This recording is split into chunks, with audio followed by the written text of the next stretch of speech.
XBlue est l'une des entreprises lagnonnaises spécialisées dans la photonique, une technologie d'avenir qui fait passer la lumière dans ses fils, en ce moment en fabrication. On va commencer par fabriquer ce que l'on appelle une préforme. Donc, ce qu'on voit ici, c'est l'embout de la préforme. Et il faut imaginer qu'au milieu du four, très très chaud, on est à environ 1800 degrés dans le four, donc on va venir étirer cette préforme pour la transformer dans un fil.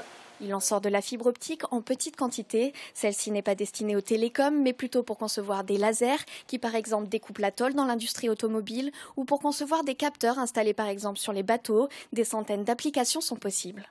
Pratiquement 90% des produits que l'on fabrique ici à Lannion sont exportés. On peut citer les États-Unis, bien sûr, le Canada, l'Europe au sens large. On vend des fibres également en Asie maintenant, au Japon. On va dire c'est mondial, c'est un marché qui est mondialisé. Comme XBlue, une vingtaine d'entreprises lagnonnaises sont spécialisées dans ce domaine. Elles sont regroupées dans l'association Photonics Bretagne avec des laboratoires et des centres de formation.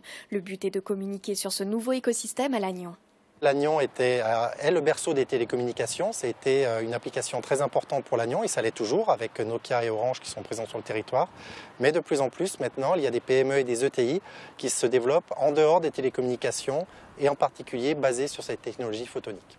Dans le monde, Lannion est l'une des villes références dans ce domaine et n'a pas fini de faire parler d'elle puisque chaque année, les entreprises enregistrent en moyenne 15% de croissance.